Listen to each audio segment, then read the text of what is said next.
At this time, the program calls for a video by Vice President Joe Biden, and then we will hear from our own Congressman Al Green, then our own Congresswoman Sheila Jackson-Lee, and then finally the mayor of this fine city, Mayor Sylvester Turner, in that order. God bless you. Hello, everyone, on this day of prayer, where we try to understand God's plan in our pain. To George's family and friends, Jill and I know the deep hole in your hearts when you bury a piece of your soul deep in this earth. As I've said to you privately, we know you will never feel the same again. For most people, the numbness you feel now will slowly turn day after day, season after season into purpose through the memory of the one they lost. But for you, that day has come before you can fully grieve. And unlike most, you must grieve in public. And it's a burden that is now your purpose to change the world for the better, in the name of George Floyd. Like so many others, I've watched with awe as you summon the absolute courage to channel God's grace and show the good man George was. To stir justice too long dormant, to move millions to act peacefully and purposefully. But among all the people around the world who feel connected to this tragedy are the ones who lost something that can never ever be replaced. To George's children and grandchild, I know you miss your dad and your granddad. Little Gianna, as I said to you when I saw you yesterday, you're so brave. Daddy's looking down, he's so proud of you. I know you missed that bear hug that only he could give. The pure joy riding on his shoulders so you could touch the sky. The countless hours he spent playing any game you wanted because your smile, your laugh, your love is the only thing that mattered at the moment. I know you have a lot of questions, honey. No child should have to ask questions that too many black children have had to ask for generations. Why? Why is Daddy gone? And looking through your eyes, we should also be asking ourselves why the answer is so often too cruel and painful. Why in this nation do too many black Americans wake up knowing that they could lose their life in the course of just living their life? Why does justice not roll like a river nor righteousness like a mighty stream? Why? Well, ladies and gentlemen, we can't turn away. We must not turn away. We cannot leave this moment thinking we can once again turn away from racism that stings at our very soul, from systemic abuse that still plagues American life. As Thurgood Marshall once implored, quote, America must dissent from indifference. It must dissent from fear, the hatred, and the mistrust. We must dissent because America can do better, because America has no choice but to do better. I grew up with Catholic social doctrine, which taught me that faith without works is dead, and you will know us by what we do. Ladies and gentlemen, we've got to deal with the denial, the promise of this nation to so many people for so long. It's about who we are, what we believe, and maybe most importantly, who we want to be, to ensure that all men and women are not only created equal, but are treated equally. We can heal this nation's wounds and remember its pain, not callous the heart and forget. I know Reverend Sharpton is there in Houston with you today. Rev, I watched you speak from Ecclesiastes last week in Minnesota, chapter 3, verse 1. To everything there is a time and a purpose and a season under the heavens. Well, today, now is the time, the purpose, the season to listen and heal. Now is the time for racial justice. That's the answer we must give to our children when they ask why. Because when there is justice for George Floyd, we will truly be on our way to racial justice in America. And then, as you said, Gianna, your daddy will have changed the world. May God be with you, George Floyd, and your family.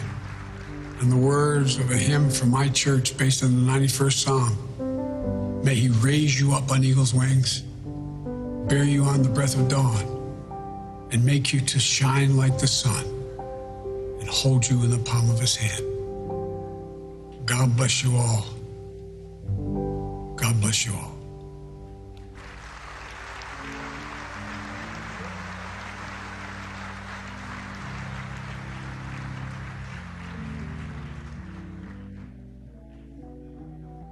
To this family, the Floyd family,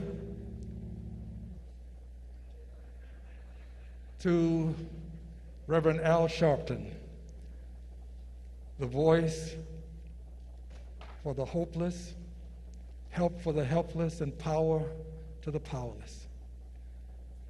I think you merit some love for all the things that you do.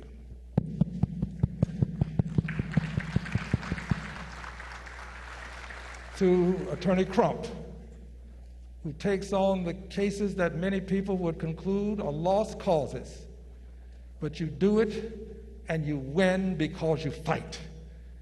I think you deserve some love.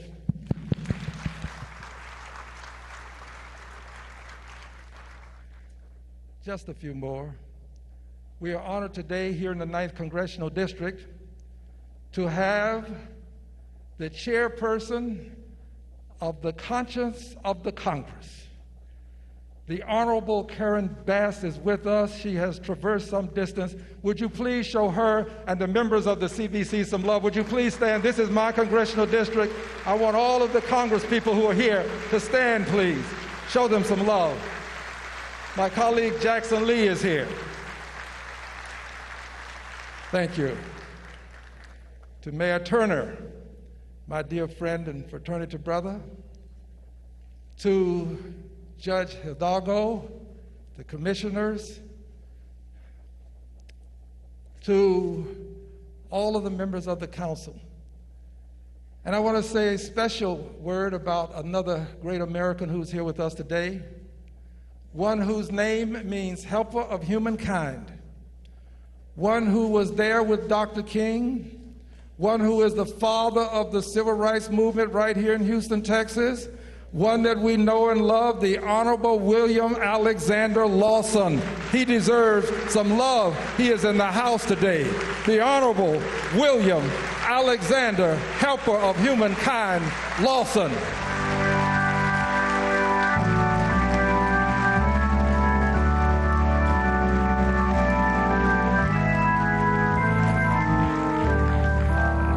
Missed Commissioners Ellis and Garcia. To you as well, dear brothers. To the friends and family again, I'm not here today as a Democrat.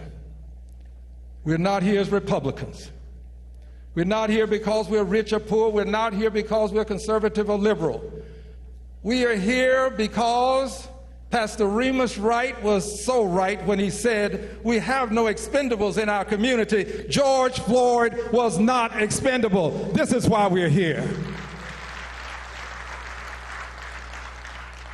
His crime was that he was born black. That was his only crime. George Floyd deserved the dignity and the respect that we accord all people simply because they are children of a common God. And it's very unfortunate that we have to be here, but we're going to celebrate the life of George Floyd today. And to the family, it's important that I say this to you.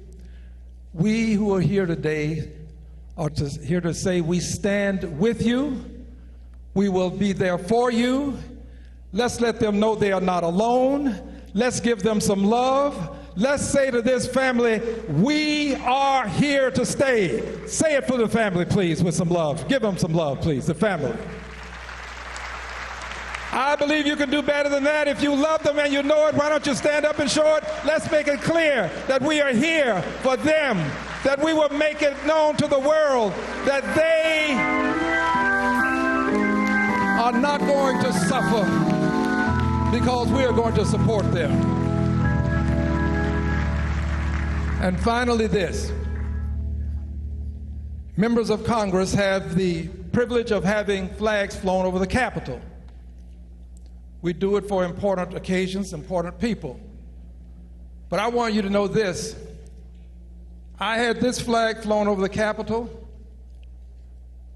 because I want the United States of America to respect George Floyd. That's why this flag was flown. I want the United States of America to show him the respect that he richly earned simply because he was born in this country, because he's a human being, and because he is not expendable. That's why this flag was flown. And I have a resolution that will be presented to the family.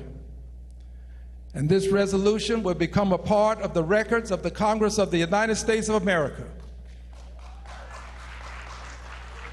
This resolution is going to say to those who look through the vista of time that at this time there lived one among us who was a child of God who was taken untimely, but we are going to make sure that those who look through time, that they will know that he made a difference within his time, because he changed not only this country, not only the United States, he changed the world. George Floyd changed the world.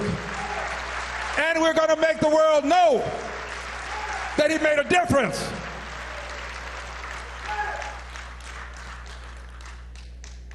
Dear brothers and sisters, we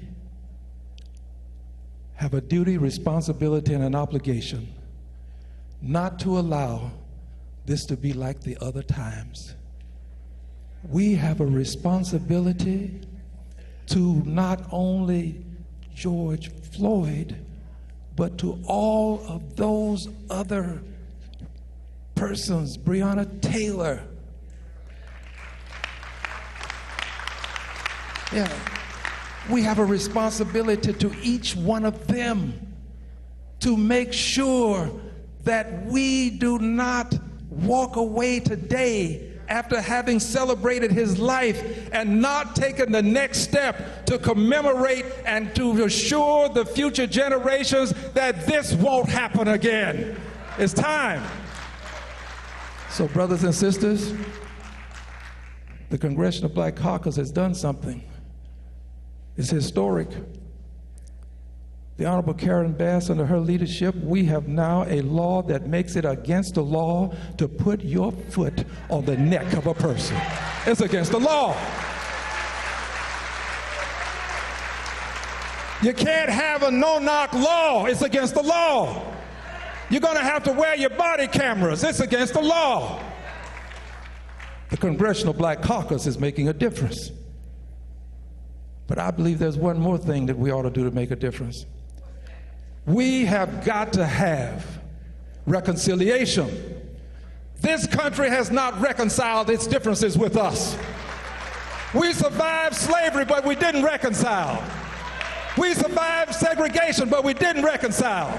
We're suffering invidious discrimination because we didn't reconcile. It's time for a Department of Reconciliation in the highest land, the highest office. It's time to have someone who's going to make it his or her business to seek reconciliation for black people in the United States of America every day of his life.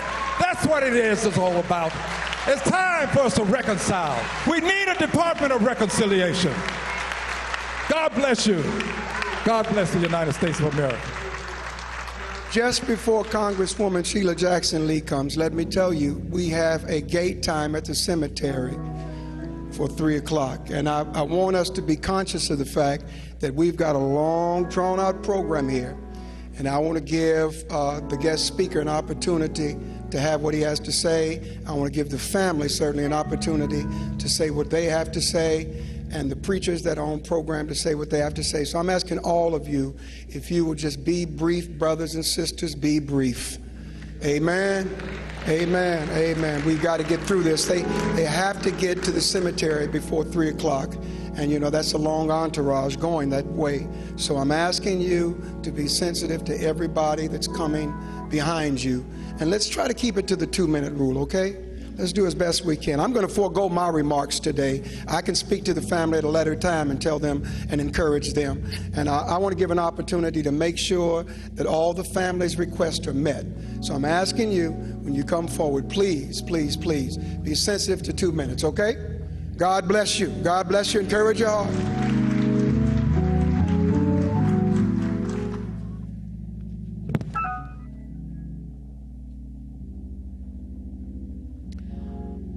This is a time for the family. This is a time for the healing of the wound, of the pain that no one else in this place can walk and feel at this time. To the Floyd family, let me acknowledge your pain. Let me come as a humble servant to be able to respect and to give dignity to the ages that the ex-slaves' descendants have faced in this nation. Let me heal the wound of the majority of African American men who have suffered at the hands of the wrong mindset, a warrior mindset instead of a guardian of peace mindset in the practice of law enforcement. But it is your time today. In keeping with that moment, allow me to offer these words. We know that centuries ago, they took a man, wicked men, put him on the cross, did not understand that though they were intending wickedness, that out of much intention of wickedness came goodness. Your loved one, George Floyd, this secular world failed in its duty to intervene, failed in its duty to act, and failed in its duty to aid. But George Floyd answered the question in death when it was asked in Isaiah, Lord, who should I send? Oh God, have mercy on us. There was a tall man by the name of Big Floyd who stood up and said, Lord, send me. And so as we come today, people of statute, those who humble themselves before God, we come to pay tribute to a man who said, send me. And I want to acknowledge those young marchers in the streets. Many of them could not be in this place. They are black and brown, they are Asian, they are white. They are protesting and marching, and I'm saying, as a mama, I hear your cry. That is what George Floyd wanted us to know. And I guess he wanted us to know, family, about CUNY Homes and Jack Yates. Somebody might have said, what good comes out of Nazareth? And somebody else might have said, what good comes out of Third Ward? I am so grateful today to be able to say a man by the name of Big Floyd walked amongst us down those CUNY home blocks, went on up to that crimson and red, and began to mentor and make a legacy that no one can deny. I want you to know, my friends, that as these members of Congress, give me a moment, Chairwoman Karen Bass, the Congressional Black Caucus, leadership Barbara Lee, Congressman Hank Johnson, Congresswoman Lizzie Fletcher, Congressman Vicente Gonzalez, Congresswoman Sylvia Garcia, Congresswoman Deb Haaland from New Mexico. They're across the nation. They are here because they are honoring a brother that came out of the heart of 3rd Ward and Jack Yates. They are here to honor that leadership. So as I conclude, George Floyd was here on an assignment. It is painful to be able to accept that. I'm so sorry I know him in death. But he was here on an assignment. Some folk on assignments only get to stay 30 years. When the wicked men thought they had done something. George Floyd took it 46 years. He walked this journey. He left behind sisters and brothers who could stand up against the adversity of life when the camera came and people asked to PJ and others, "What do you want?" We want justice. We want justice. And so, my friends, I don't know if I'll ever get 8 minutes and 46 seconds, Reverend Sharpton, out of my DNA. I don't know if I'll ever be able to overcome the words, "I can't breathe." Eric Garner's mother and Trayvon Martin's mother and all the mothers and Robbie Tolan, I can't breathe. But what I will say, that the assignment of George Floyd and the purpose will mean there will be no more 8 minutes and 46 seconds of police brutality. There will be no more 8 minutes and 46 seconds of injustice and the mistreatment of African American men at the hands of the laws of this nation and anyone else. There will be no more 8 minutes and 46 seconds that you will be in pain without getting justice. His assignment turned into a purpose, and that purpose was around the world, that there are people rising up that will never sit down until you get justice. And so I say to all of those who are here, to that, from Senator Miles, from Grant Malone, who works in this venue, all of these pastors, what we say is that we will not sit down, like Rosa Parks said, until justice comes. And so let me make it very clear as I go to my seat. What was done for wicked, for those who mourn that day that we know, came to a day where man rose. And so I say to George Floyd, it'll be up to us that his purpose and his assignment for the justice of this nation, for the fact that there will never be the brutality faced by a man that says, "I can't breathe," and calls to a mama who loved him so. That is the right and call for all of us. And so, as the Lord and the scriptures said, when asked, "Who should I send?" the first who said, "Send me," was George Floyd. Are they going to be able, or he going to be able, to have each and every one of you say, "Send me"? To God be the glory for the great things he has done. May God bless his family, and God bless George Floyd and the United States of America. God bless you, and I honor you and pray for you. We have a flag that will be given on behalf of the Speaker of the House, Nancy Pelosi. This family will receive presidential letters from former President Barack Obama and former President Bill Clinton. Reverend, thank you for all you do. God bless you.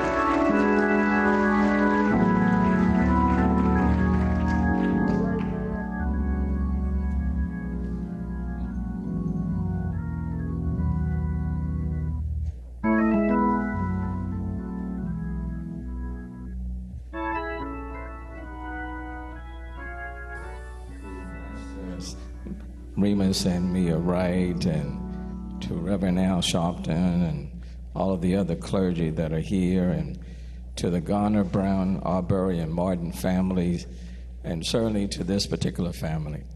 Let me just adopt and incorporate all that you have already heard into this presentation. Let me just speak, briefly say, on behalf of the city of Houston, let me thank this family for standing in the gap for your brother, your father, your cousin, your family member. And let me thank you for your courage and your strength in representing him and representing yourselves extremely well. And then I want to thank you on behalf of this city for seeking justice for George, while at the same time asking people all around the world to do it respectfully and peacefully. On behalf of this city, I think we owe a great deal of gratitude to this family, and I want to say thank you. Let me just say to you that people all over the world and elected officials on all levels are doing things that they otherwise might not have done, had not done, because of George. You know, I announced that in this city I would be creating this task force on policing reform. But at the same time, that we'll work things through and we'll get that done within a 90-day period. But as I speak right now, the city attorney is drafting an executive order, an order that I will sign when I get back to City Hall. And what that order will say is that in this city, we will ban chokeholds and strangleholds. In this city, we will require de-escalation. In this city, you have to give a warning before you shoot. In this city, you have a duty to intervene. In this city, we will require comprehensive reporting. In this city, you must exhaust all alternatives before shooting. And there will be other things in this executive order. But I want you to know it goes beyond just policing, because I have been talking with business owners and CEOs over the last several weeks, and what I've said to them, when we invest in communities that have been underserved and underinvested in, where we haven't done the investments, then you don't have to spend as much on policing if you take the necessary funds and invest in our communities. And so I want you to know, and this family to know, that we appreciate everything that you all have done. And lastly, I will say this: George and this family, rearing up in Houston, 3rd Ward, the trade, coming out of CUNY homes, who would have thought that his name would now be mentioned in South Africa, Canada, Nairobi, Berlin, South Korea, Europe, a person who may not have been known by many before. But what folk meant for evil, God has turned it out for good. We honor him, Reverend Sharpton, not because he was perfect, but we honor him today because when he took his last breath, the rest of us will now be able to breathe. So therefore I, Sylvester Turner, Mayor of the City of Houston, hereby proudly proclaim June 9th, 2020 as George Perry Day in the City of Houston. To God be the glory.